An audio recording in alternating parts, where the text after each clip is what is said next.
والحي القيوم وأتوب إليه. أستغفر الله العظيم الذي لا إله إلا هو الحي القيوم وأتوب إليه.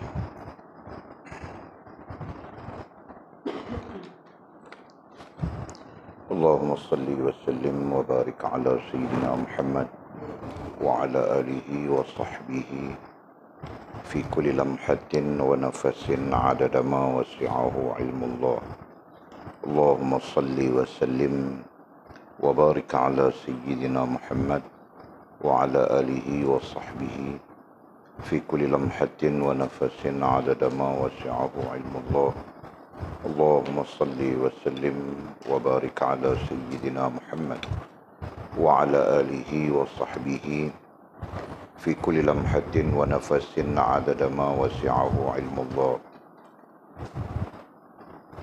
بسم الله ما شاء الله، بسم الله ما شاء الله، بسم الله ما شاء الله، وما لم يشاء لم يكن.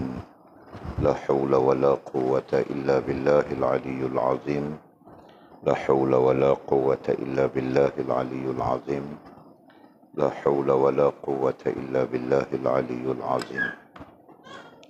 اللهم ارحمنا بالقرآن واجعله لنا إماما ونورا وهدى ورحمة. اللهم ذكرنا منه ما نسينا، علمنا منه ما جهلنا، وارزقنا تلاوته آناء الليل وأطراف النهار، واجعله لنا حجة يا رب العالمين. اللهم افتح لنا فتوح العارفين، وارزقنا فهم النبيين، واجعلنا من عبادك الصالحين والمتقين يا رب العالمين. بسم الله الرحمن الرحيم. قال مصنف رحمه الله تعالى: نفعنا الله بعلومه وبكتابه في الدارين. اللهم امين ya rabbal alamin. Wa ba'du. Qala, maka api itu pun padam jika Allah Subhanahu wa taala tidak berfirman wa salaman, pasti Sayyidina Ibrahim binasa daripada sejuk. Ada ulama berkata, Allah Subhanahu wa taala menghampiri hati Sayyidina Ibrahim dengan nur ar-ridha dan kasihnya Allah Subhanahu wa taala kepada Sayyidina Ibrahim. Senang sahaja Sayyidina Ibrahim menyerahkan dirinya kepadanya dan menyelamatkan hatinya daripada melihat pertolongan makhluk. Jadi api itu tidak akan menjadi sejuk dan menyelamatkannya kecuali hatinya bertawakal dan menyerahkan dirinya kepada Allah Subhanahu wa taala. Oleh yang demikian, fahamilah wahai orang-orang mukmin bahawa seseorang yang menyerahkan dirinya kepada Allah Subhanahu wa taala ketika ditimpa bala dan qadar, sesungguhnya Tuhan itu menolongnya, menguatkan kesakitan yang dihadapinya, serta menghilangkan perasaan takutnya terhadap bala ujian tersebut. Jika syaitan melontarkan anda ke tempat yang membinasakan anda, katakanlah kepadanya, aku tidak berhajat kepada engkau, hanya Allah Subhanahu wa taala sahaja. Hanya Allah Subhanahu wa taala sahaja yang aku hajati. Jika anda berbuat demikian, nescaya Allah Subhanahu wa taala menolong anda daripada kepanasan api dunia. Fikiran tadbir itu juga menjadi sejuk dan selamat, di samping mengurniakan anda nikmat dan kemuliaannya. Ketahuilah bahawa hikmat Allah Subhanahu wa taala menjadikan syaitan untuk menyatakan bangsa yang melakukan perbuatan dosa dan maksiat kepadanya. Sebagaimana firman Allah Subhanahu wa taala dalam surah Al-Kahfi ayat 63. A'udzu billahi minasyaitonir rajim. Wa ma ansaniyahu illa syaitan. Dan tiadalah yang melupakan aku untuk mengingatnya melainkan syaitan. Al-Kahfi ayat 63. Firman Allah Subhanahu wa taala lagi, a'udzu billahi minasyaitonir rajim. Hadza min 'amali syaitan. Artinya inilah daripada pekerjaan syaitan. Ada dan kalangan orang-orang arif berkata, syaitan itu adalah umpama sapu tangan dunia ini. Jika disapu dengannya, tampak kotor segala maksiat dan setiap kejahatan. Syaitan itu seperti lelaki, manakala nafsu itu seperti perempuan, yang mana datangnya dosa daripada kedua-duanya. Umpama datangnya sanak daripada hubungan. Umpama datangnya sanak daripada hubungan antara kedua ibu bapanya. Okey. Nak kata musannif, sesungguhnya orang yang memiliki akal yang sempurna. Okey, kita sambung lagi kitab kita. Dan kita sedang membincangkan pengajaran daripada kisahnya Nabi Allah Ibrahim alaihissalam, ya, di mana Nabi Allah Ibrahim alaihissalam merupakan salah seorang nabi, rasul dan hamba Allah Subhanahu wa taala yang pernah ditimpakan bala atau musibah atau bencana, ya, seperti yang telah kita cerita sudah sejarah. Okey. Nah, kita tinggal mengambil pengajaran. Apa pengajaran yang kita ambil daripada peristiwa Nabi Allah Ibrahim alaihissalam berdepan dengan bala? Ya. Jadi pengajarannya adalah Nabi Allah Ibrahim alaihissalam tetap teguh, ya. Tetap teguh tawakalnya atau kebergantungannya atau hubungannya dengan Allah Subhanahu wa taala, ya. Nah, kita pakai 3 istilah kita cantum sudah. Nabi Ibrahim alaihissalam, ya, tetap teguh tawakalnya,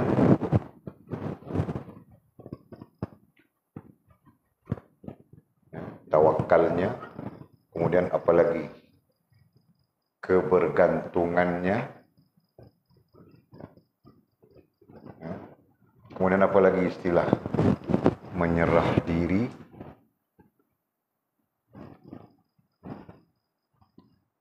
menyerahkan dirinya, betul kan?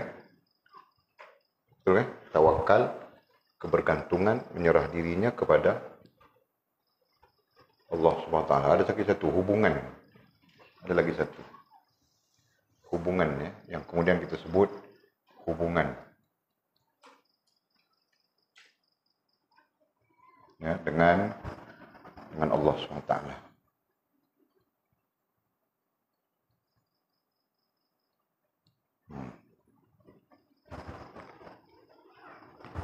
Jadi kesimpulan yang kita sudah bincang itu, Masya Allah. Jadi pengajarannya itu untuk kita. Kita pun perlu begitu, ya. Kita pun perlu belajar untuk bergantung, untuk tawakal kepada Allah, atau bergantung dengan Allah, atau menyerah diri kepada Allah Subhanahu wa taala. Nah, itu maknanya seiring saja semua, ya. Atau memperelokkan hubungan dengan Allah Subhanahu wa taala. Dan kerana baginda Nabi Allah Ibrahim alaihissalam bagus dalam semua hal yang sebutkan. Nah, Allah melimpahkan kepadanya kasih. Allah melimpahkan kepadanya cinta. Ya. Allah melimpahkan kepada baginda Nabi Allah Ibrahim alaihissalam kasih. Nah, kita mau sebut apa? Terserah kita. Kerana dia Nabi, dia Rasul, kita sebut cinta kan? Allah melimpahkan kepada baginda Nabi Allah Ibrahim cinta. Nah, kerana Allah menyintai Nabi Allah Ibrahim, Allah memeliharanya, Allah menjaganya, dan Allah memerintahkan makhluk berkhidmat kepadanya. Tentang makhluk berkhidmat kepadanya, kita berjumpa di dalam kitab Fathul Ghaib. Ya kan? Berarti kita ada penjelasan sudah di sana. Adapun makhluk berkhidmat kepada kita, Nabi Ibrahim itu tarafnya adalah Nabi, tarafnya adalah Rasul. Adapun makhluk berkhidmat kepada hamba-hamba Allah SWT itu, nah sampai-sampai kepada taraf yang rendah pun, kan? Taraf yang rendah pun Allah perintahkan supaya makhluk berkhidmat, ya. Allah perintahkan supaya makhluk berkhidmat kepada hamba-hambanya. Faham tak? Nah, Allah perintahkan nasi, Allah perintahkan perutmu boleh menerima nasi. Nah, kau makan, ya kan? Nah, ada orang yang tidak boleh makan. Faham kali tak? Allah perintahkan tekakmu supaya menerima minuman, nah, kau boleh minum. Betul? Kan? Allah memerintahkan ayam menjadi rezeki kita.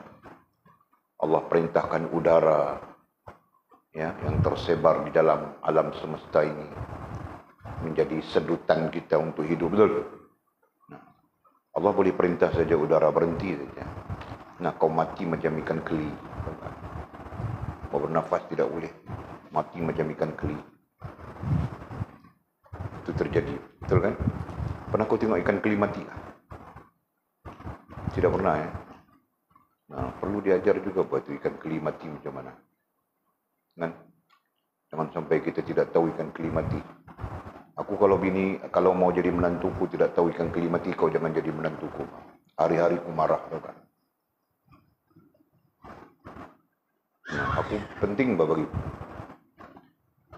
ikan keli tahu, ikan sepat tahu, ikan haruan tahu, ikan itu tahu, ikan ini tahu, ubi kemili tahu. Nah, itu baru boleh jadi menantu.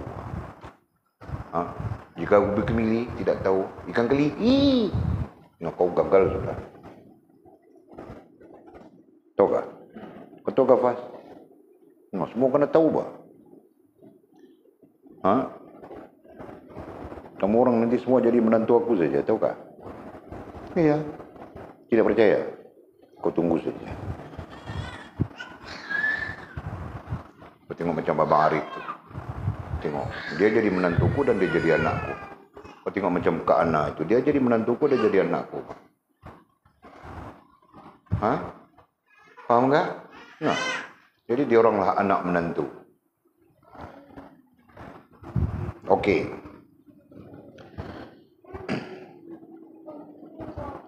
Jadi kita sebut sudah pada paragraf di atas, ya, pada paragraf di atas kita sudah menandakan ada tiga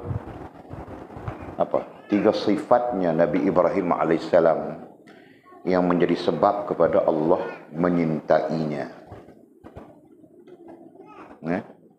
Pertama, apa pertama? Mengasingkan makanannya untuk orang yang datang menemuinya. Berarti dia suka bersedekah. Ya. Bahasa mudahnya, Nabi Allah Ibrahim itu seorang yang sangat suka bersedekah makanan kepada orang lain. Nah, itu sifatnya Nabi Ibrahim yang menyebabkan Allah menyintainya. Yang kedua, nah, dia dia menyerahkan anaknya Ismail untuk disembelih. Artinya apa di sana? Artinya dia tunduk dan patuh, ya, tunduk dan patuh kepada Allah Subhanahu wa taala. Dan yang ketiga, menyerahkan badannya kepada api. Nah, di sana pun gambaran juga untuk menunjukkan Nabi Allah Ibrahim alaihissalam dicintai oleh Allah Subhanahu wa taala secara skala besarnya, itulah sebab-sebabnya. Dan seluruh sebab-sebab itu berlaku kepada Nabi Allah Ibrahim, dan tetap saja dia bertawakal, bergantung, ya kan, menyerah diri dan berhubungan baik dengan Allah Subhanahu wa taala. Masya Allah. Nah, kita pun perlu belajar begitu ya. Ya, Mizi. Dan kita sedang belajar untuk itu. Kan? Kita tidak mau menjadi hamba yang sombong dengan Allah, angkuh dengan Allah dan sebagainya. Okey. Kemudian kita lanjutkan dengan bacaan kita tadi. Ini adalah komen-komen musannif tentang peristiwa yang berlaku kepada Nabi Allah Ibrahim alaihissalam berdasarkan kepada surah Al-Anbiya ayat 69. Maka api itu pun padam. Ketika Allah berfirman kepada api, ketika Allah memerintahkan api. Nah, api itu kan sifatnya panas. Bermula daripada manusia ada, dan Allah menjadikan api untuk kegunaan manusia. Manusia tahu saja bahawa api itu panas sifatnya, betul. Bahkan bukan setakat manusia, jin pun tahu api itu panas. Malaikat pun tahu api itu panas. Ya, berdasarkan kepada hadis-hadis yang banyak. Ada hadis yang banyak tentang malaikat ketika Allah menyalakan api neraka, para malaikat beredar jauh kerana kepanasan. Nah, ini berarti malaikat pun tahu dia api itu panas. Ya? Jin pun tahu dia api itu panas. Bahkan haiwan pun tahu juga bahawa api itu panas. Betul. Apalagi kita manusia. Jelas ya? Nah, soalnya apakah Nabi Ibrahim alaihissalam tidak tahu api itu panas? Dia manusia seperti kita juga. Mana Jul? Sakit. Nah, esok pergi hospital kah? Masuk ward. Ha? Kau pun sakit juga kah? Tidak datang pagi ni? Minyak habis. Nah, besok order 1 lori bah. Tangki. 1 tangki minyak. Ha? Kan susah, betul kan? Rantau? Aku bukan susah.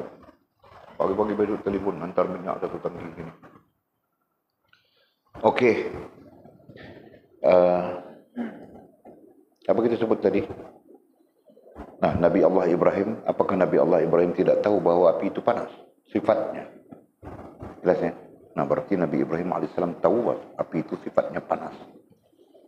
Tetapi tawakal, ya, tawakalnya,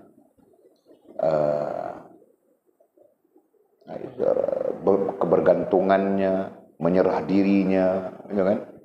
Hubungan yang baik dengan Allah Subhanahu wa taala mengatasi, ya, mengatasi sifat kemanusiaannya dalam kesadaran bahawa api itu panas.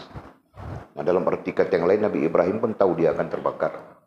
Sebagai manusia, dia pun berpikir bahawa dia nanti terbakar dengan api itu. Hanya saja, boleh disebut tadi, tawakal, bergantung, menyerah diri, hubungan dengan Allah SWT bagus, baik. Maka Allah memerintahkan api. Itu, kan? Api itu makhluk juga kan? Nah, Allah memerintahkan api. Majas kepada Allah memerintahkan sekalian makhluk lain. Sama saja. Allah memerintahkan api itu padam. Berdasarkan ayat yang kita baca itu, Al-Anbiya ayat 69. Allah memerintahkan api itu padam. Bukan setakat padam, sejuk. Api yang sifatnya panas diperintahkan oleh Allah SWT menjadi sejuk. Nah, ini tidak boleh diterima akal kan? Demikianlah Allah Subhanahu wa taala berkuasa terhadap segala sesuatu. Ya.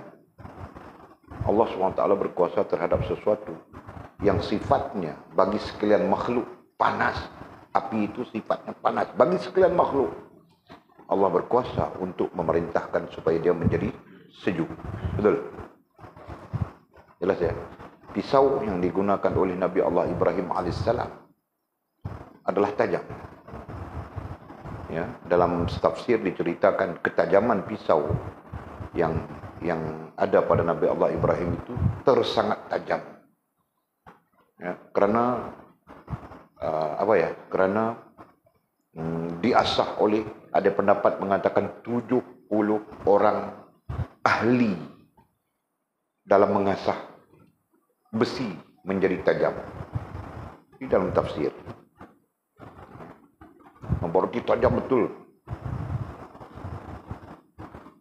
Kemudian ada lagi pendapat mengatakan ketika kali pertama Nabi Allah Ibrahim cuba menyembelih anaknya Ismail, tidak luka, diasah lagi, begitu, kan?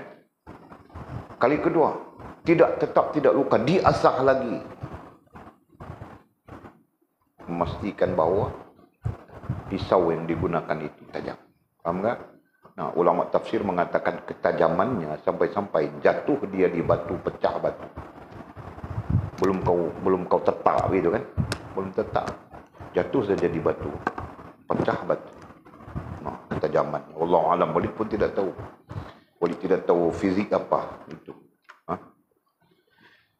Tapi menggambarkan ketajaman.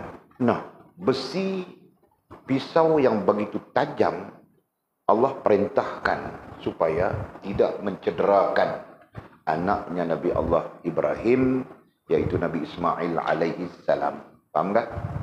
Jelas ya? Api yang sifatnya panas tidak membakar, menjadi sejuk dan sebagainya. Pisau yang sifatnya melukakan, tajam dan melukakan, menjadi tidak dapat mencederakan sikit pun baginda Nabi Allah Ismail alaihissalam. Nah, padahal dua-dua itu makhluk, betul. Padahal dua-dua itu memang diketahui di kalangan makhluk. Ya, api panas, tidak ada makhluk yang tidak tahu. Pisau yang tajam melukakan, mencederakan, tidak ada makhluk yang tidak tahu, betul. Demikianlah.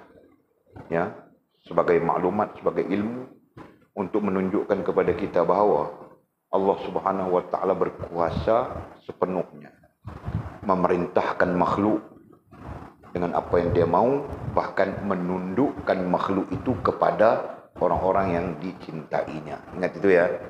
Itu ilmunya. Paham tak? Jadi katanya, jika Allah Subhanahu wa taala tidak berfirman kepada api tadi ya, wasalaman. Nah, ayatnya kita baca qulna ya narukuni bardan dengan makna sejuk, wasalaman dengan makna menyelamatkan. Api menjadi sejuk dan menyelamatkan. Nah, itu.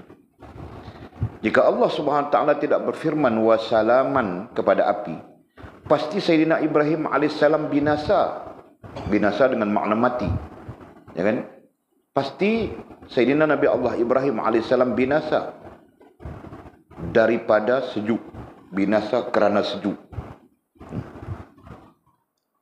Ya, jika Allah Subhanahu wa taala tidak memerintahkan api itu menjadi sejuk, api itu tetap panas. Ya kan? Nah, api tetap panas bersifat. Oleh kerana Allah memerintahkan bardan, jadilah sejuk, maka api itu menjadi sejuk. Nampak itu, Nah, bukan saja Allah memerintahkan api itu menjadi sejuk. Kalau Allah memerintahkan api itu menjadi sejuk sahaja, nescaya Nabi Allah Ibrahim boleh mati dengan kesejukan. Faham tak? Maka Allah memasukkan perkataannya di sana, wahyunya di sana, wasalaman, dan menyelamatkan ala Ibrahim, ke atas Nabi Ibrahim alaihissalam. Nah, di situ gambaran menunjukkan bentuk perintah Allah Subhanahu wa taala kepada api. Faham kan, Atul? Nah, Allah perintahkan, wahai api, kau sejuklah. Padahal api sifatnya panas. Berarti Nabi Ibrahim jatuh ke dalam api, dia pun heran, kenapa sejuk? Begitu, paham tak? Jelas ya? Nah, bukan saja sejuk, menyelamatkan. Nah, itu. Maka kata musannif, jika Allah SWT tidak berfirman, nah berfirman di situ berarti perintah. Dalam faham kita, ayat ialah perintah Allah SWT kepada makhluk yang namanya api. Dengan tidak berfirman dengan wasalaman, pasti Sayyidina Ibrahim binasa daripada sejuk. Jadi dia tidak mati Nabi Allah Ibrahim sebab panas api, rupanya sebab sejuknya api. Jelas ya? Masya Allah. Ada ulama berkata, Allah Subhanahu wa taala menghampiri hati Sayyidina Ibrahim. Nah, kita sebut sudah tadi, kerana tawakalnya, kerana kebergantungannya, kerana menyerah dirinya, kerana hubungannya yang baik dengan Allah Subhanahu wa taala, ya. Maka Allah Subhanahu wa taala menghampiri hati Sayyidina Ibrahim. Menghampiri hati. Nah, hati ini skala kecil saja. Kalau skala besarnya kita sebut apa? Miri. Rasa dan perasaan boleh. Nah, kita sebut dalam ilmiah, secara ilmiah, rohaniahnya. Begitu. Ya. Jadi Allah SWT menghampiri, perkataan menghampiri, nah itu syubhah juga tu. Ya. Jadi kalau Nabi Allah Ibrahim menghampiri itu dengan makna sempurna hubungan dia dengan Allah Subhanahu wa taala, gitu kan? Menghampiri hati ai rohaniahnya Sayyidina Ibrahim alaihissalam dengan nur redha, dengan nur redha.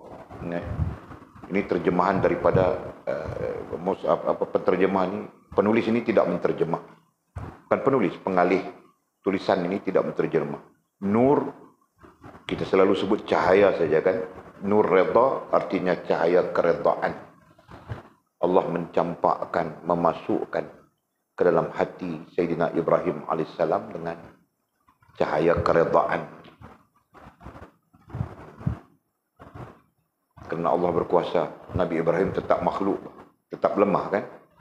Nah, Allah memasukkan nur redha itu ke dalam hati Sayyidina Nabi Ibrahim alaihissalam. Nah, selain daripada nur redha itu apa? Dan kasihnya, ai cintanya Allah Ta'ala kepada Sayyidina Ibrahim. Jadi, ada dua hal kepada Nabi Ibrahim ini. Ada dua hal pada diri Nabi Ibrahim ini. Pertama, dia redha dengan Allah Subhanahu wa taala, ya. Dan kedua, dia mencintai Allah Subhanahu wa taala. Kita sebut Nabi Ibrahim dulu ya. Pertama, Nabi Ibrahim redha kepada Allah Subhanahu wa taala. Itu dipanggil hal. Redha itu hal apa? Redha itu dalam hal apa? Nah, dalam hal rohaniah. Berarti rohaniah Nabi Allah Ibrahim redha kepada Allah SWT. Ya kan? Nah, kemudian Nabi Ibrahim kasih. Nah, istilahnya kasih. Kita pakai perkataan kasih ai cinta. Kita pakai satu. Nabi Ibrahim cinta kepada Allah SWT, maka Allah menyintainya. Betul? Nah, cinta, menyintai ada di mana? Nah, ada di hal jasmani. Ya. Ketika Nabi Ibrahim menjadi pencinta, nah, terakhir dia dicintai oleh Allah Subhanahu wa taala. Paham? Paham ini? Jadi dua hal di sana. Kalau pengajaran itu kita ambil, berarti kita perlu redha dan perlu menyintai Allah. Nanti Allah redha kepada kita dan menyintai kita. Paham tak? Dan itulah yang berlaku kepada baginda Nabi Allah Ibrahim AS. Jangan kita tidak redha dengan Allah. Mana mungkin kita sampai kepada menyintai Allah. Karena hal rohaniah dan hal jasmaniah itu seiringan, perlu seiringan. Nah, jika tidak seiringan, nah mungkin saja rohaniah kita tidak betul, jasmaniah kita betul. Jasmaniah kelihatan betul, tapi rohaniah tidak betul. Jasmaniah kita kelihatan seperti pencinta, tapi rohaniah kita tidak ada redha, misalnya. Nah, itu berarti rohaniah kita tidak betul. Boleh paham kah? Paham betul? Paham kau Mimi? Maulid ajar sudah hal rohaniah, hal jasmaniah. Okey. Jadi faham kita baginda Nabi Allah Ibrahim alaihissalam. Terus ya, senang sahaja Sayyidina Ibrahim menyerahkan dirinya kepadanya, ay Allah Subhanahu wa taala. Nah, jadi Sayyidina Nabi Allah Ibrahim alaihissalam ini istilahnya senang saja menyerahkan dirinya kepada Allah Subhanahu wa taala. Nah, kenapa baginda Nabi Allah Ibrahim senang menyerahkan dirinya kepada Allah Subhanahu wa taala? Nah, itu terkait dengan iman, terkait dengan yakinnya dia kepada Allah Subhanahu wa taala. Ya kan? Terkait dengan imannya, terkait dengan keyakinannya, itu dalam satu komponen itu, set itu. Istilah saja berbeza. Baginda Nabi Allah Ibrahim alaihissalam keyakinannya bagus, imannya bagus, keyakinannya bagus. Dan sampai-sampai kita sebut hubungannya bagus, gitu kan? Nah, itulah yang menjadi sebab dia menyerahkan dirinya kepadanya kepada Allah SWT. Dia tidak menyerahkan dirinya kepada makhluk. Buktinya malaikat datang mau kasih pertolongan pun dia tidak menerima, gitu kan? Okey. Dan menyelamatkan hatinya. Dalam masa yang sama, Nabi Allah Ibrahim bertindak menyelamatkan hatinya, air rohaniahnya. Baginda Nabi Allah Ibrahim menyerahkan dirinya kepada Allah. Nah, di sana baginda menyelamatkan rohaniahnya. Bagaimana dia menyelamatkan rohaniahnya? Nah, daripada tawakal, bergantung, menyerah diri, ataupun membaguskan hubungan, istilahnya di sana ya, dengan makhluk. Nah, itu yang kita sebutkan, malaikat datang mau kasih pertolongan. Dia bilang, Allah Maha Tahu. Aku tidak berhajat kepadamu, wahai malaikat, aku berhajat kepada Allah. Masya Allah. Okey. Dan menyelamatkan hatinya, air rohaniahnya baginda Nabi Allah Ibrahim daripada melihat pertolongan makhluk, ya. Daripada nampak, melihat ai nampak, itu istilahnya pertolongan makhluk. Nah, itu dia Nabi.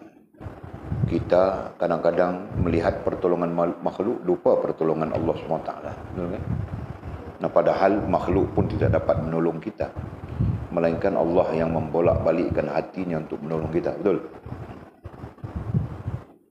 Faham, Fas? Nah, tidak boleh, siapa pun tidak boleh buat apa. Mama kita sayang kepada kita, ayah kita sayang kepada kita, kerana Allah membolak-balikkan hatinya untuk sayang kepada kita. Tahukah? Faham ke, Fas? Ya. Kau pernah dengar ke orang buang anak tepi jalan? Pernah dengar kan? Nah, kenapa begitu? Kenapa? Nah, kau mesti ada jawapan lah. Kau nanti cakap bodoh bapaknya, itu ayat-ayat kampung tu kah? Mesti ada fakta ilmiahnya, ya kan? Nah, kalau terkait dengan rohaniah kita cakap tadi, nah begitulah Allah membolak-balikkan hati manusia. Betul, faham kan? Nah, ada orang yang sangat menyintai, menyayangi anaknya. Ada orang satu keadaan yang membenci, dibuang anaknya. Kenapa jadi begitu? Faham? Nah, satu sisi Allah yang membolak-balikkan hati manusia. Sisi kedua, nah manusia itu tadi jadi haiwan sudah. Faham tak? Jadi haiwan. Faham, jadi haiwan. Okey. Terus. Jadi katanya, jadi api itu tidak akan menjadi sejuk. Jadi api itu tidak akan menjadi sejuk dan menyelamatkannya. Sejuk dan menyelamatkannya ai Nabi Allah Ibrahim alaihissalam, kecuali hatinya, kecuali itu menjadi sebab sudah. Ya. Kecuali itu menjadi sebab. Kecuali hatinya ai Nabi Allah Ibrahim alaihissalam bertawakal dan menyerah dirinya kepada Allah SWT. Atau dalam arti kata lain, Nabi Allah Ibrahim alaihissalam bertawakal dan menyerah diri kepada Allah, itulah menjadi sebab kenapa Allah menjadikan api itu sejuk dan kemudian menyelamatkan. Jadi kita faham dari sana, tawakal itulah puncanya, tawakal itulah kuncinya. Ya kan? Tawakal itulah kuncinya. Allah Subhanahu wa taala, tadi kita sebut Allah cinta dan sebagainya. Nah, sekarang terkait hal yang sama, tawakal itulah menjadi sebabnya Allah Subhanahu wa taala. Tawakal Nabi Allah Ibrahim itulah tawakal dan menyerah diri. Ada dua di situ ya. Tawakal, nah yang keduanya menyerah diri. Tawakal dan menyerah dirinya Nabi Allah Ibrahim itulah menjadi sebab Allah Subhanahu wa taala memerintahkan makhluk yang namanya api menjadi sejuk dan menyelamatkan. Nah, begitulah hal-hal yang lain nantinya berlaku kepada umat. Kalau Nabi Ibrahim itu dipanggil mukjizat. Karena dia Nabi, karena dia Rasul, itu dipanggil mukjizat kan?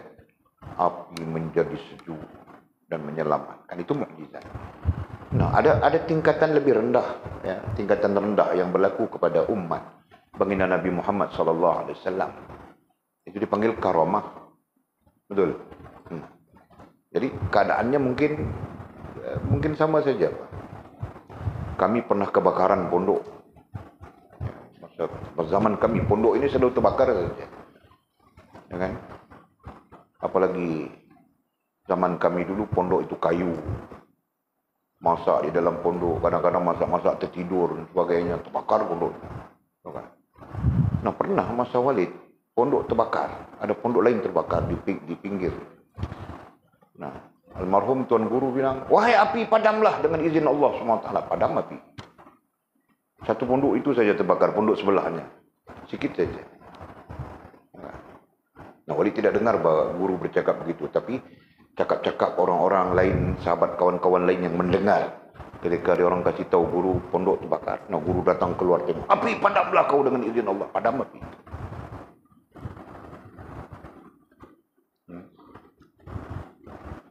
Nah, itu panggil apa ya? Panggil apa betul? Nah, itu panggil karamah. Ya. Nah, kalaupun mungkin tidak sampai tahap karamah, nah ada di bawahnya lagi kemuliaan. Apa Mimi? Nah, izzah. Mungkin izzahnya. Tetap sama saja maknanya kemuliaan juga, kan? Tahap saja berbeda. Ya. Nah, atau mungkin tahap izzah pun tidak sampai. Nah, ada lagi satu tahap di bawahnya. Tetap dengan makna kemuliaan. Nah, apa itu Fahad? Himmah. Jelas ya?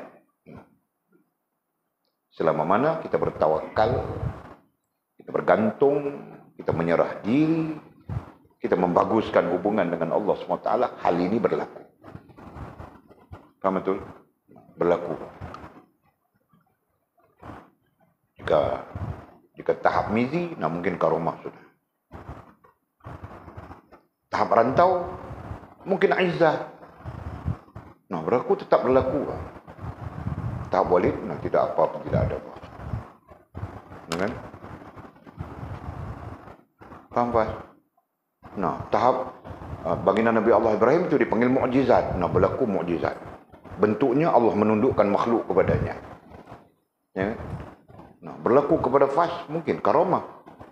Allah tundukkan makhluk kepada Fas. Hari-hari dia boleh makan. Mau makan ayam ada. Mau makan kambing ada. Mau makan gajah ada. Apapun ada. Ya. Paham, Fas? Nah, berlaku kepada Mimi, nah mungkin Mimi berlaku kepada Mimi mungkin izzah, ya kan? Berlaku kepada Atul, nah mungkin himmah. Paham enggak? Nah, jadi apa yang berlaku itu, kemuliaan yang berlaku itu, bentuk yang berlaku itu, nah semuanya diperintahkan oleh Allah Subhanahu wa taala. Paham enggak?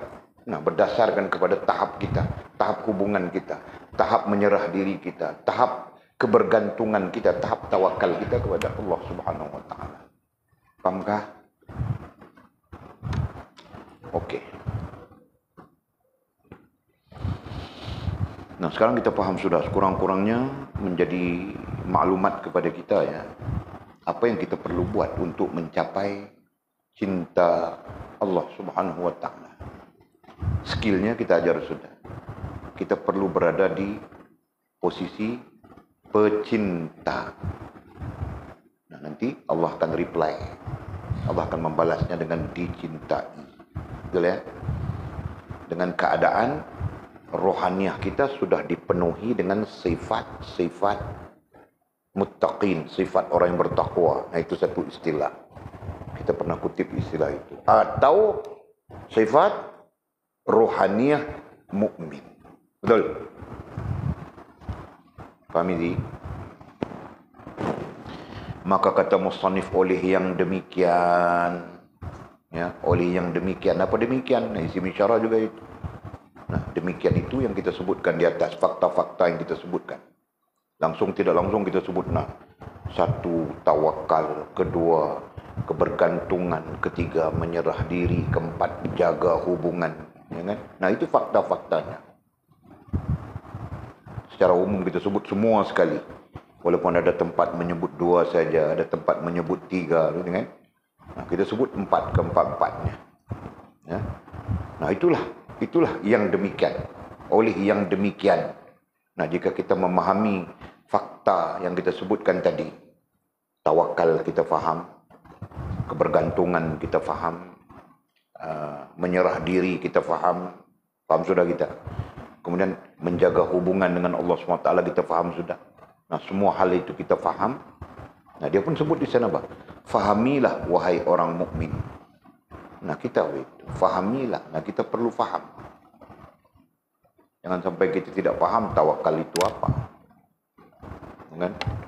Hidup sampai mau mati sudah masih lagi tawakal itu apa pun dia tidak tahu. Nah, ketika dia tidak tahu tawakal itu apa, bagaimana dia bertawakal? Betul kan? Sama saja dalam hal yang lain. Jika kita bercakap dari sudut sifat mukmin, sifat orang yang beriman, nah, kita ambil lain daripada tawakal. Contohnya redha, contohnya syukur, contohnya taubat.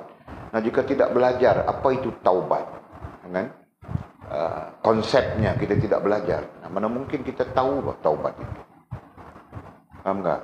Nah, jika kita tahu taubat, kita tidak mungkin sampai kepada hakikatnya. Kenapa? Tetap terhalang dengan tidak tahu kita. Betul? Nah, kerana itulah kita perlu tahu. Nah, bukan tahu, bahkan fahami, perlu memahami. Jelas ya? Nah, ini kita sebut sudah dalam fakta-fakta kita belajar tentang yakin. Bagaimana terjadinya yakin. Ya. Nah, salah satu syarat kepada yakin itu adalah faham. Betul kan? Ingat kerantau? Jangan blur, Pak. Jangan hang. Ya. Jadi kata musannif, fahamilah. Fahamilah itu kalau berdasarkan kepada teks Arabnya adalah fi'il amar. Ayat perintah, ayat command. Fahamilah, hendaklah engkau faham. Nah, mau faham macam mana? Easy. No, tidak ada jalan lain. Faham perlu kepada belajar. Nah, kita belajar sudah, kita dengar sudah, kita cakap sudah, dasarnya. Belajar, ada berapa kaedah? Ada berapa metode?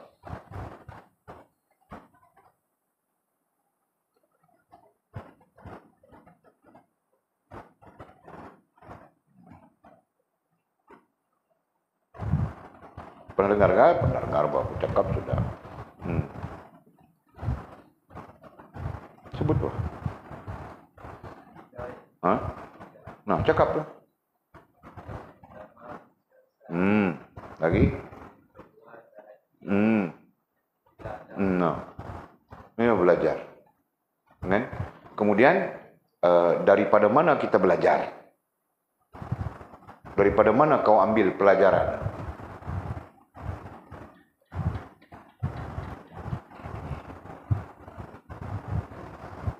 Nah, semua kau ajar sudah.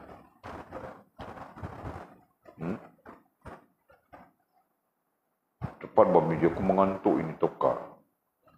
Letih ini. Nah, daripada mana kau ambil pelajaran? Tadi metodenya kan, caranya kan. Nah, sampai kita menyebut syarat dul. Sekarang dari mana kau ambil pelajaran itu?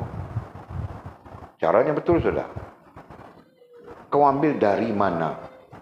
Sudah tentu sumbernya ada, Pak.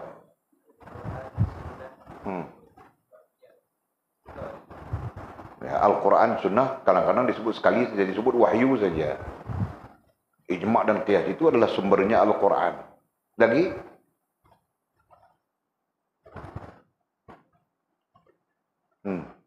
Lina, kau ambil ilmu dari mana? Dari belajar. Belajar dari apa? Kau begitu kampung begitu. Kan? Oh, belajar dari apa? Belajar dari Walid. Bukan kutanya belajar dari siapa. Kan? Jadi soalannya dari mana kau mengambil ilmu, betul? Nah, bilang Mizi ambil daripada wahyu. Nah, betul sudah itu. Ya. Ambil daripada wahyu. Nah, selain daripada wahyu, kau ambil dari mana?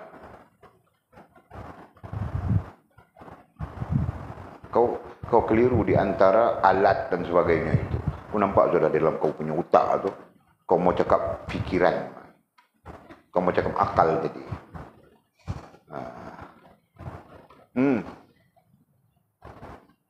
Kau ambil ilmu dari mana? Mungkin saja kita boleh sebut cara mana. Nanti cara kita terkait dengan metod yang sudah kita sebut. Nah, kita tetap kekalkan dari mana kau ambil ilmu. Wahyu, nah selesai sudah. Tidak perlu kita sebut Quran, hadis, nanti kita atur jadi banyak ijma', qiyas, banyak. Jadi wahyu saja. Nah, kita ambil daripada wahyu. Sedangkan wahyu itu adalah Quran dengan sunnah. Nah, yang kedua,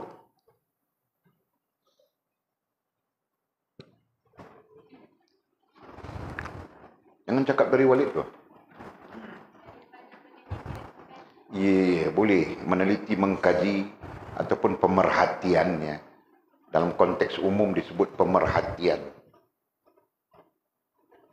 Nah, betul-betul. Kau sebut itu betul. Tapi Walid canggih kan, kau punya lebih advance istilahnya. Itu.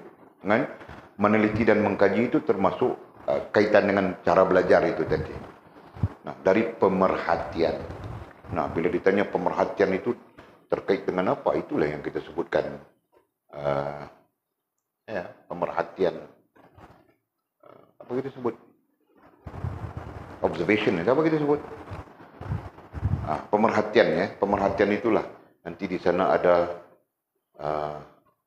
nafsi, sir nafsi, itu panggil sir nafsi, dan di sana ada sir alami. Nah, kita perhati ini menjadi sumber juga kan? Boleh faham kah? Nah, Allah menyuruh itu. Allah suruh perhati itu. Sumber asalnya adalah wahyu. Nah, Allah suruh perhati. Allah suruh perhati apa? Afala yanzuruna ilal ibili kaifa khuliqat. Apakah kamu tidak melihat unta? Nah, Allah suruh kita lihat unta. Ibil dengan makna unta. Al-ibil dengan makna unta. Allah suruh kita lihat unta. Kaifa, bagaimana khuliqat. Allah menciptakannya. Pernahkah kita terfikir kelebihan seekor unta? Hebat Allah mencipta binatang ini, tahu kan? Nah, dia boleh tidak minum 6 bulan. Dia boleh tidak makan 3 bulan. Dia makan sekali, dia boleh tidak makan 3 bulan. Dia boleh tidak minum, dia boleh tidak minum 3 bulan dan tidak makan 6 bulan. Faham tak? Ibil. Nah, sedangkan Allah mencipta kita, kau tidak minum 3 hari saja kau dehydrate, kering air di dalam badan. Nah, kau pun akan kering kemetot jadi ubi kemili, tahu kan? Tahu sudah kau ubi kemili? Tahu sudah kan? Nah, macam mana ubi kemili itu kemetot? Tahu. Nah, kamu orang pun macam itu juga apa? Dehidrasi, kering. Ya. Nah, 3 hari. Paham? Nah, kalau kau tidak makan 7 hari, kalau makan makanan 7 hari kau tidak makan, kau pun gol. Campur dengan dehidrasi, campur dengan tidak ada makanan yang masuk ke dalam perutmu, kau pun qalu innalillahi wa inna ilaihi raji'un. Nah, unta yang Allah SWT cipta itu, tahan dia 3 bulan tidak minum air. minum sekali tahan 3 bulan. Tahan dia daripada makan 6 bulan. Hebat kan? Nah, sebab itu Allah suruh lihat. Afala yanzuruna ilal ibili kaifa khuliqat. Wa ilas samai kaifa rufi'at. Dan lihat pula langit bagaimana kami tinggikan. Allah suruh kita lihat langit. Bagaimana dia tinggikan langit itu daripada kita. Nah, kan? Kalau langit di atas kepala kita kelang kabut kan? Nah, ditinggikan. Nah, sampai-sampai seluruh alam semesta ini berada di bawahnya. Masya Allah. Tidak bertiang dia. Mana ada tiang langit? Sempadannya di mana? Yang menahan langit itu daripada mengempap kepala kita. Apa? No, Allah suruh kita lihat. Ya. Wa ilal ardi kaifa sutihat. Dan lihatlah bumi. Ya. Bumi seperti tempat kita duduk ni. Kaifa wa ilal ardi kaifa sutihat. Bagaimana bumi itu menjadi sutuh. Sutuh dengan maksud sesuatu yang terhampar. Ya. Sutuh ini kalau dalam bahasa Arab bahagian, kalau kita bilang bahagian atap, bahagian atas sebuah rumah itu dipanggil sutuh. Nah, bezanya kita dengan orang Arab tidak ada bumbung macam kita. Tahu tak? Bumbung, atap macam kita, tahu tak? Nah, orang Arab dia di atas rumahnya itu dia konkrit, simen. Nah, boleh main bola, main apa di atas sana. Ya, nah itu orang Arab. Orang Arab, orang Timur. India, Pakistan sama saja, kecuali India Selatan. Jika India itu tengah utara sama saja. Dia tidak perlu kepada bumbung karena mereka tidak menerima hujan, tahu kan? Nah, kita menerima hujan. Jika tidak ada bumbung, hancur kita. Kan? Hari-hari main hujan. Jadi rumah orang Arab tidak dipanggil sutuh. Sutihat dengan makna keadaannya terhampar. Nah, betul loh, kan? Kita ada globe ya. Kalau kau tengok globe, ini globe, begitu kan? Globe ini kakinya, ini globe, dia bulat begitu. Kan? Betul kan? Ini kan, Ma? Okey. Globe. Jadi itulah bentuk globe itu adalah bentuknya, dikatakan bentuknya bumi. Jadi kalau kau tengok globe itu, Malaysia kecil saja Malaysia. Kecil saja. Australia, Sumatera, silap. Di sini Sumatera, sini Jawa, kan? Australia jauh ke bawah sedikit. Australia di sini. Nah, di sini Malaysia naik dah semua. Gitu kan? India, jauh.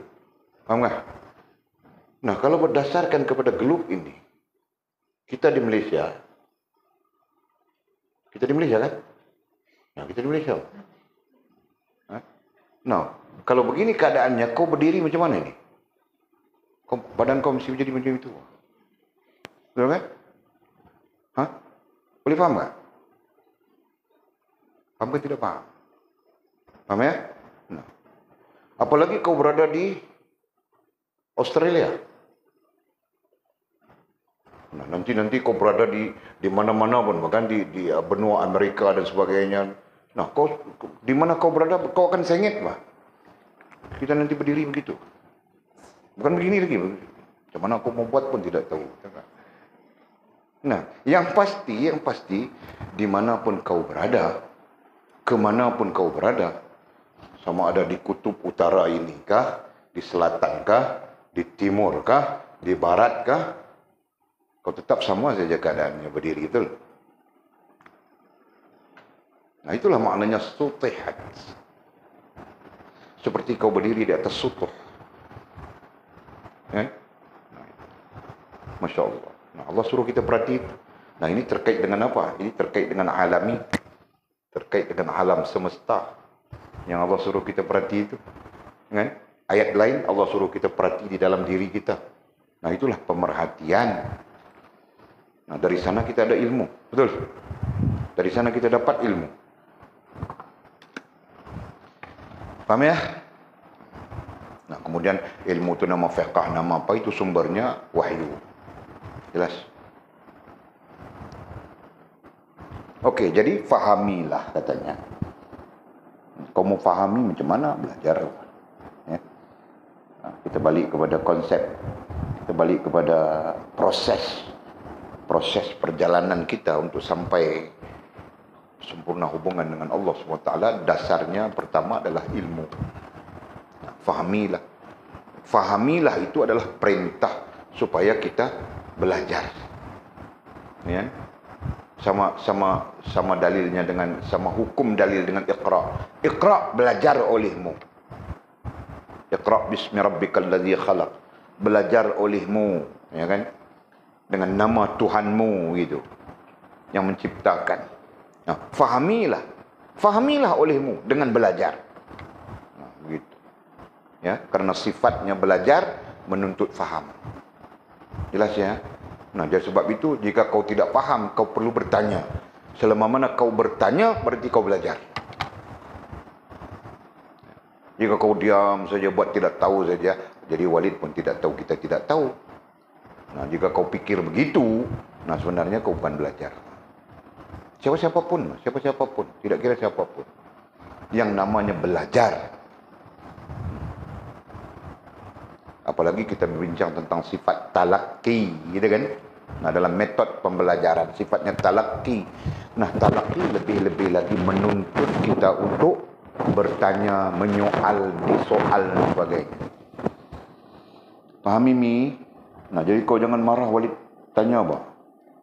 Walid tanya saja kau marah-marah. Kau tulis dalam Facebook. Kau doakan Walid mati cepat. Jangan Mi. Okey. Jadi fahamilah, ya, wahai orang-orang mukmin. Nah, Walid terpanggil untuk memahami. Kerana itu Walid sungguh-sungguh dalam belajar. Walid tidak pernah main-main belajar. Ya, walaupun Walid adalah jumlah orang nakal juga, Pak. Kalau ada orang tua-tua yang kenal Walid, nah dia orang tahu saja. Walid sebab itu Walid sembunyi nama. Sampai sekarang dia orang tanya, nama apa dulu, pondok nama apa? Nah, Walid pakai nama lain tu lah, sebut nama lain.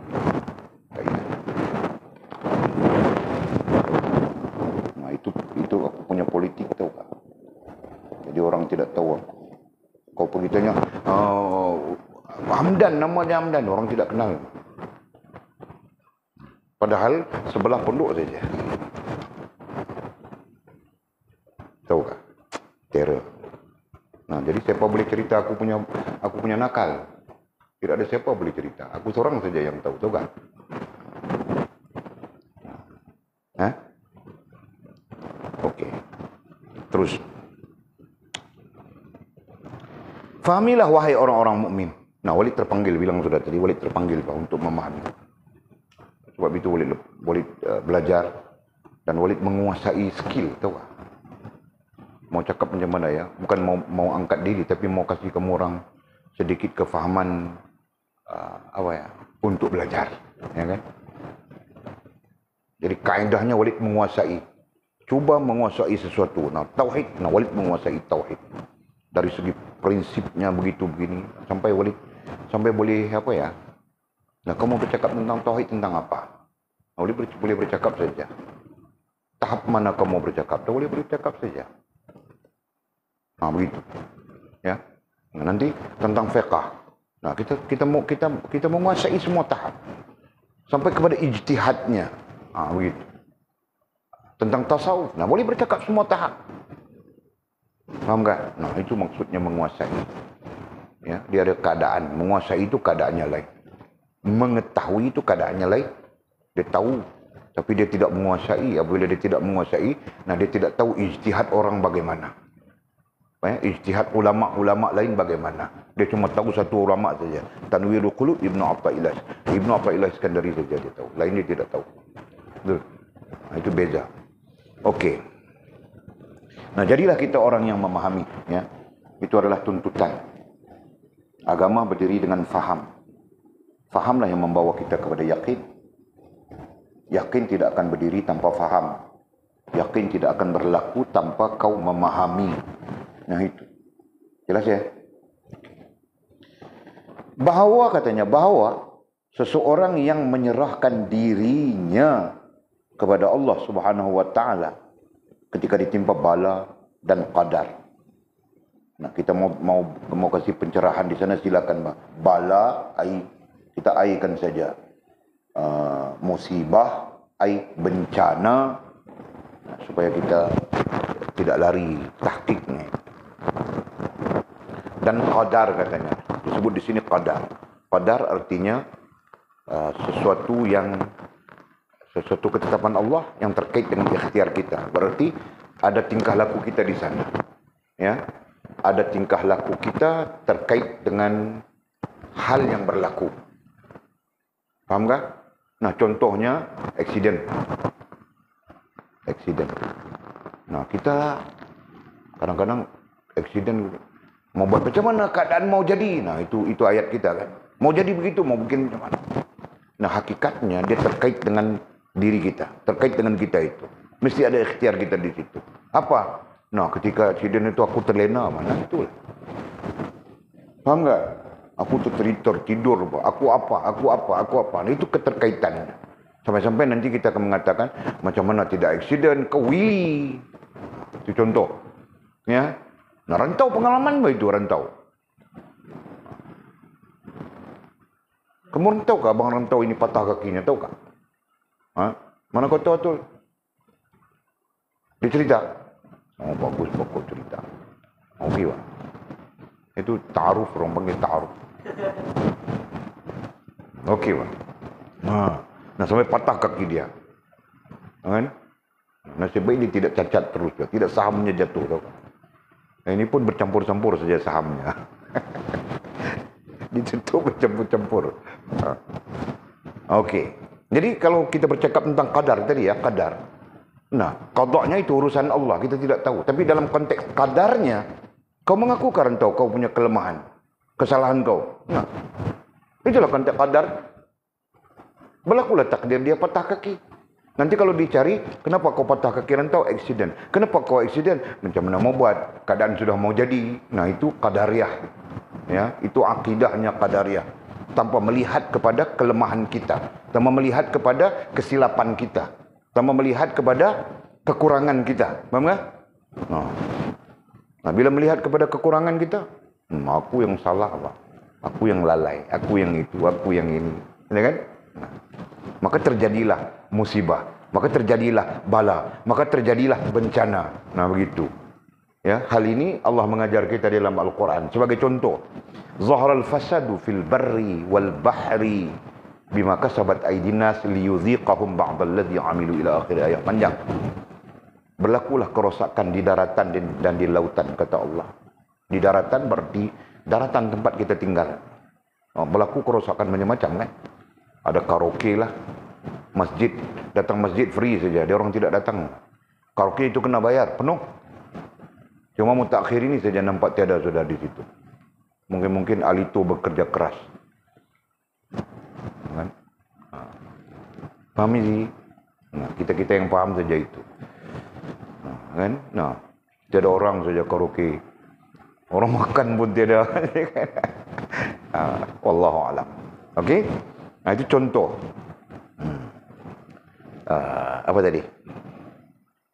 Tiba-tiba datang karaoke, kenapa? Kita bercakap tentang kerosakan, ya. Nah, rusak semua, sana rusak, sini rusak. Semua institusi boleh dikatakan rusak. Institusi keluarga rusak. Institusi masyarakat rusak. Semua institusi, Pak. Kan? Kelang kabut semuanya jadi. Institusi pemerintahan negara pun rusak juga. Rusak juga, Pak. Allah, Masya Allah. Macam-macam jadi. Ini darat, tempat tinggal manusia. Dan Allah mengatakan bukan saja di darat, di laut pun rusak. Nah, Walid tidak sampai mau cerita rusak macam mana di laut. Tapi nelayan-nelayan itu, persatuan nelayan namanya Nikmat, pernah mengeluarkan statement, semakin kurang ikan di perairan. Nah, kenapa? Jadi kajian dibuat kenapa? Nah, antara faktor yang di dapatan kajian itu adalah mengalir keluar sisa-sisa kimia ya, melalui sungai-sungai ke laut. Nah, jadi kawasan-kawasan yang ada pengaliran sisa-sisa kimia keluar ke laut, nah di situ ikan-ikan semakin berkurangan, peratusnya semakin kurang. Tahu kah? Nah, itu ceritanya. Walaupun tidak belajar sampai ke situ. Mau buat kerja kajian di air, bukan kerja. Ya, tapi itulah kurang lebih dapatan-dapatan yang menunjukkan tentang kerosakan di lautan. Ya, dan mungkin lebih dari itu. Mungkin lebih daripada itu. Ya, ketika Amerika menciptakan senjata, dites di mana? Selain daripada dites di negara-negara umat Islam, bunuh orang Islam, antara tempat dites adalah laut. Tahukah? Ya, mereka menjalankan ujian nuklear tahun 1972. Walaupun tidak hidup lagi, hidup sudah, 2 tahun sudah. 1972, ujian nuklear pertama ya, di laut Atlantik. Ya, itu nuklear yang kecil saja. Ya. Mereka tes di lautan Atlantik. Nah, ikan yang mati dengan sebab radioaktif nuklear itu tidak tahu berapa ribu tan. Itu ada statementnya itu. Kemudian alam sekitar, apa nama dia panggil apa? Alam sekitar dia panggil apa? Persatuan Alam Sekitar Dunia. Ini grup-grup apa dia panggil pencinta alam, ya kan? Nah, grup-grup pencinta alam ni protes. Satu dunia protes. Nah, berhenti ujian nuklear. Dan diam-diam dia uji juga, tahu kah? Dalam laut. Nah, jadi contoh-contoh ini menunjukkan kepada kita bahawa betul bahawa Allah mengatakan bahawa berlaku kerosakan sudah di daratan dan di lautan. Siapa yang melakukan kerosakan itu? Zaharal fasadu fil barri wal bahri.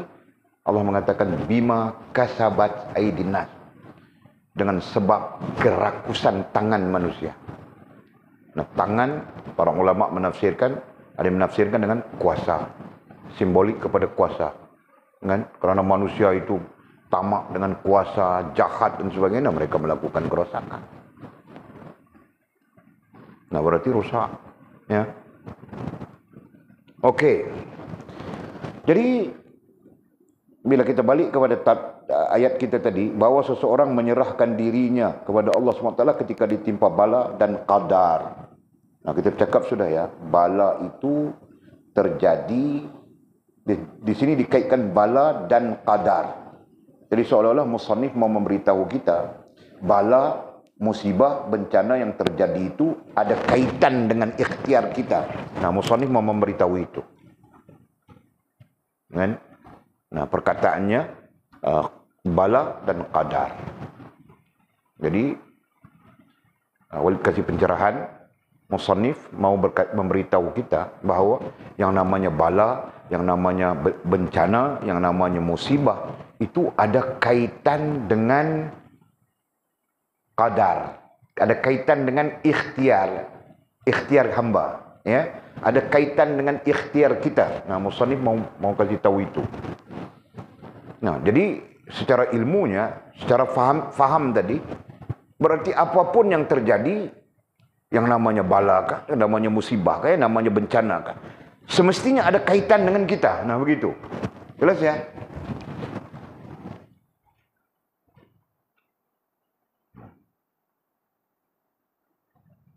Nah, sebab itu agama kita mengajar kita supaya dari awal lagi kita perlu jaga, kan? Nah, kita saja lemah, kadang-kadang ada banyak kelemahan-kelemahan kita tidak menjaga. Sudah sedar tua sudah kita. Ya, di belakang kita yang lepas kita tidak jaga, baik itu tidak jaga ini, tidak jaga itu, tidak jaga ini, tidak jaga. Nah, yang itulah nantinya akan menyebabkan berlaku apa di depan. Allah menyebutnya begitu, bali yuziqahum ba'dal ladzi amilu. Itu ayatnya tadi. Karena Allah mau menunjukkan Ya, karena Allah mau menunjukkan liyudhiqahum, karena Allah mau menunjukkan kepada mereka ba'dallazi amilu, apa yang telah dilakukan oleh orang sebelumnya. Paham enggak? Nah, sekarang berlaku kerosakan di sana sini. Allah mau menunjukkan kepada kita apa yang dilakukan orang sebelum kita. Nah, orang sebelum kita itu siapa? Mungkin ibu bapak kita. Kan? Generasi-generasi mereka. Mungkin datuk nenek kita, generasi-generasi mereka. Nah, mungkin atas lagi. Yang disebut dalam istilahnya leluhur. Nah, para leluhur kita melakukan kerosakan-kerosakan, kesalahan-kesalahan, kesilapan-kesilapan. Nah, sampai di kita menanggungnya. Berlaku kepada kita. Paham enggak? Nah, itu maksud Allah. Oke, nah jelas sudah ya. Bahawa seseorang menyerahkan dirinya kepada Allah SWT ketika ditimpa bala dan qadar. Nah, jadi seseorang itu, mudah-mudahan kita, berarti kita orang yang faham. Apabila kita faham, nah kita menjadi orang yang menyerah diri kepada Allah SWT apabila berhadapan dengan bala, bencana, musibah yang terkait dengan qadar. Ya, langsung tidak langsung terkait dengan qadar. Nah, adapun qada kita tidak tahu kan? Itu urusan Allah, kita tidak tahu sama sekali. Bukan kita, bahkan para malaikat pun tidak tahu. Ya, para nabi rasul tidak tahu, para malaikat pun tidak tahu. Mereka tidak tahu. Mereka hanya menerima apa yang telah diqadhakan oleh Allah SWT atas sifatnya qadar. Sama saja para malaikat kah, jin kah, manusia kah, makhluk apapun. Nah, semuanya menerima ketetapan Allah SWT yang berlaku, yang terkait dengan qadar.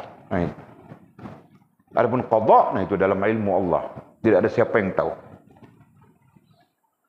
Jelas Mizi? Fahamkah, Fas? Ya. Nah, justru itu kita perlu menyerah diri. Fahamkah? Nah, kita perlu menyerah diri. Nah, itulah kata Mustanif tadi, fahamilah wahai orang beriman bahwa kita sebenarnya perlu menyerah diri kepada Allah Subhanahu wa taala. Nah, itu. Ya. Nah, nanti kau tanya pula menyerah diri itu apa? Nah, aku cakap sudah semua kan? Ada dua makna menyerah diri kan? Oke.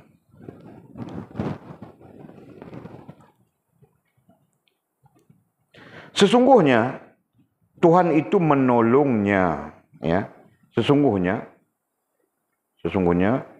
Tuhan itu menolongnya. Siapanya? Orang yang menyerah diri. Ya.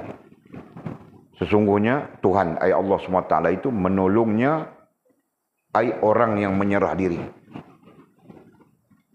Babit ayat itu canggung saja itu. Nanti kamu orang keliru.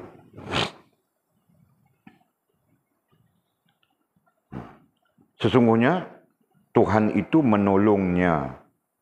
Nya itu ay orang yang menyerah diri. Ini berarti siapa yang menyerah diri kepada Allah, dia akan mendapat pertolongan Allah SWT.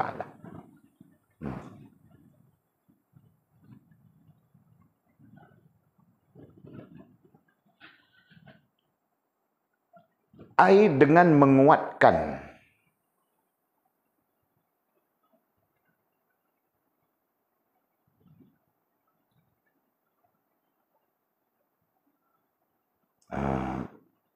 Apa tadi? Sesungguhnya Tuhan itu menolongnya, ai orang yang menyerah diri kepada Allah, ai dengan menguatkan.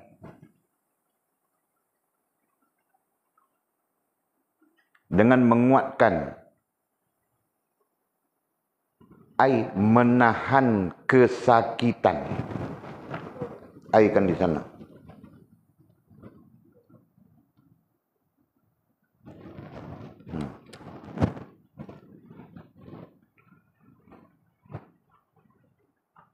Menguatkan ai menahan kesakitan yang dihadapinya. Kesakitan sebab apa? Menahan kesakitan sebab apa?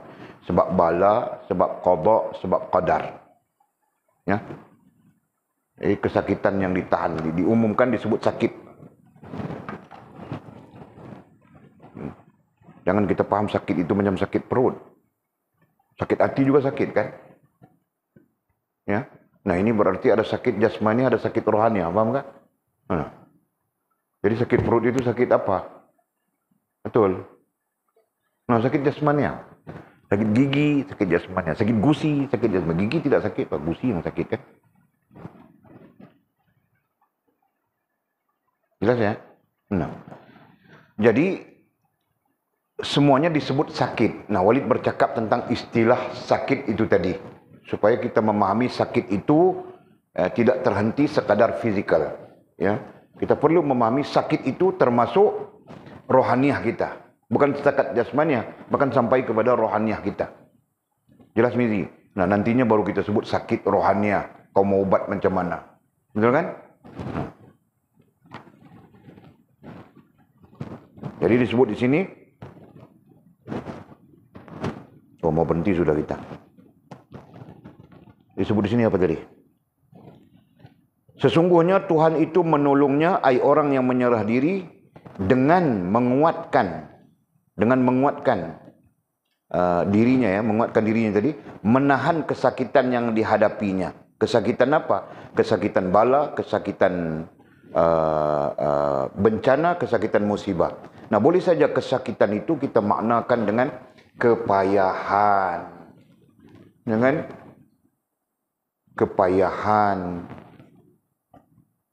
tekanan. Itu makna kesakitannya.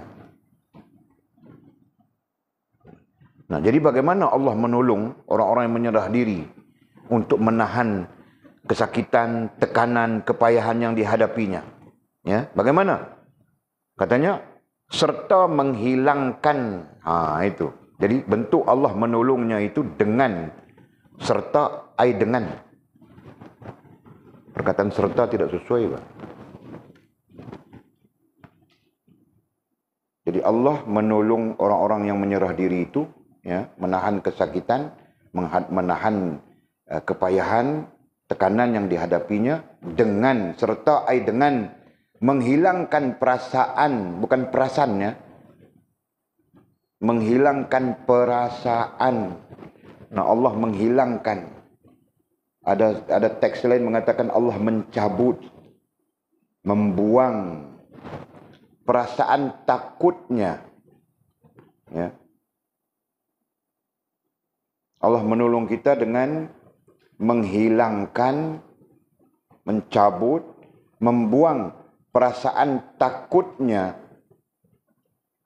Takutnya siapa? Takutnya orang menyerah diri itu kan? Nah, terhadap bala ujian tersebut. Jadi Allah cabut daripada orang-orang yang menyerah diri kepada Allah. Mereka menyerah diri kepada Allah. Allah cabut. Cabut rasa takut. Ya kan? Nah, apabila Allah cabut rasa takut, berarti dia hilang rasa takut. Ketika dia hilang rasa takut, dalam masa yang sama, sakit, payah, tertekan, ya, menghadapi bencana itu hilang. Nah, psikologinya sama saja, Pak. Walid mau jumpa doktor pun Walid takut, tahu kan? Nah, apakah Walid seorang penakut? Apakah Walid seorang penakut? Apakah suamimu ini seorang penakut, wahai istriku? Tidak kan? Orang aku tumbuk macam itu saja, aku tampar macam itu saja. Aku tidak peduli kalau aku mau tampar, tahu kan? Nah, jadi aku penakut kan? Tidak kan? Nah, kenapa mau jumpa doktor takut? Nampaklah. Nah, kerana perasaan takut sakit itu ada di... Jelas ya? Nah, itu psikologinya. Takut sakit itu, sakit yang kita sedang sakit itu, sakit yang sedang sakit. Ya, aku sakit gini, gusi tahu kah? Sakit yang sedang sakit itu menguasai akal kita, tahu kah? Menguasai akal kita, menguasai hati kita, menguasai rasa dan perasaan kita. Jelas ya? Nah, kerana itu. Jadi bayangkan, Allah cabut daripada rasa dan perasaan kita, Allah cabut dari kita rasa takut. Faham tak, Tul? Nah, kau tidak takut lah. boleh saja kau sebut tidak heran. Ini kan. Nah, boleh tetap takut. Aku takut doktor itu dia mau tes saja. Nak tengok sakit ke tidak sakit. Tak, dia bagi sekali. Itu yang aku takut itu, tahu kan. Aku kenal sudah. Dekat-dekat mau terkencing. Nasib baik doktor itu comel, tahu kan. Betul. Jadi itu yang aku takut. Bukan aku takut orangnya, aku takut dia. Kita cek tengok tengok dia bagi sekali. Doktor gigi selalu macam itu, kau tahu kan? Perangainya. Itu aku takut lah. Faham tak?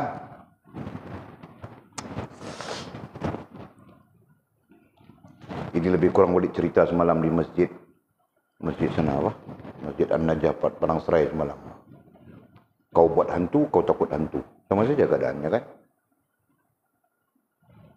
Betul. Kau yang buat hantu. Macam mana kau buat hantu? Kau create rasa takut itu di dalam akal kau. Kau bina rasa takut itu di dalam akal kau. Sebelum kau bina rasa takut itu, kau ada bayangan, kau ada imajinasi tentang hantu. Tariknya tajam. Kan? Mulutnya berdarah-darah begitu. Kan? Dia makan macam dia makan orang. Kau bayangkan itu, kemudian kau buat rasa takut itu dalam akal kau. Rasa takut itu kemudian menguasai perasaan kau. Nah, ketika itu suruh pergi kandang kambing tengok sekejap pun kau takut sudah. Nampak kan? Itu yang kita bilang semalam. Kita yang buat rasa takut, kita yang buat hantu, lepas itu kita takut hantu. Macam mana kita buat hantu? Tunjuk sudah tadi, cerita sudah tadi. Faham tak? Terpengaruh dengan filem Cina. Terpengaruh dengan filem Dracula. Terpengaruh dengan filem Mak Lampir. Macam-macam filem mana. Itulah punjanya. Sedar tidak sedar, kita yang membina hantu. Kita yang membuat hantu. Kemudian kita takut kepada hantu. Okey. Mana mau berhenti ni?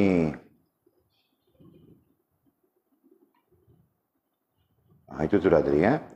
Macam mana Allah cara mana Allah menolong orang-orang yang menyerah diri kepadanya dengan menghilangkan perasaan takutnya terhadap bala atau bala ujian tersebut.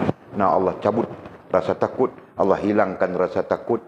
Nah, menyebabkan dia rasa tidak takut. Apabila Allah cabut rasa takut itu, nanti dia seperti tidak perlu apa-apa kan. Begitu saja. Faham kan? Yang penting kita faham di sana Allah menolong orang-orang yang menyerah diri. Nah, itu yang penting.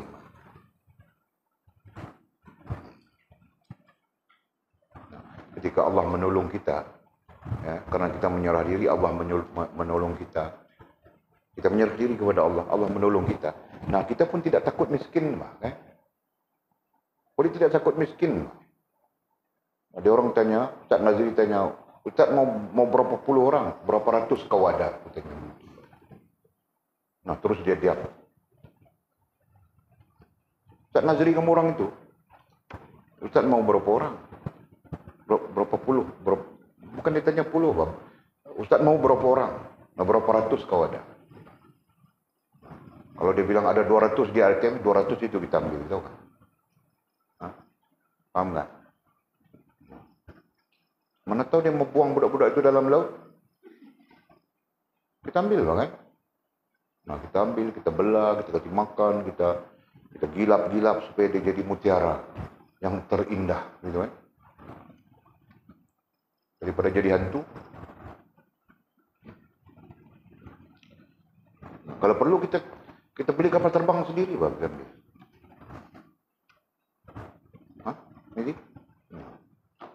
Jadi boleh tidak takut kan nanti dia mau makan apa? Kenapa kau takut? Rezeki Allah yang kasih, kan? Nah, jika tidak ada apa, kita makan umbut kelapa sawit. Ini ada. Susah. Orang sama makan umbut kelapa sawit, kan? Orang sini pun makan, Mak.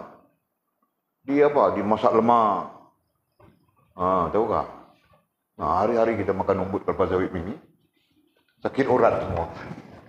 bangun sakit urat. Okey, kita berhenti di situ. Kemudian kata musannif, jika syaitan melontarkan kamu ke tempat yang membinasakan. Wallahu a'lam bishawab. Nah, mai. Siapa yang kena present malam ni? Dah ada masa. Oi. Tetap 15 minit. Siapa? Ahmad Izzam, mai. Dengar soalan dulu, Nah. Dengar soalannya.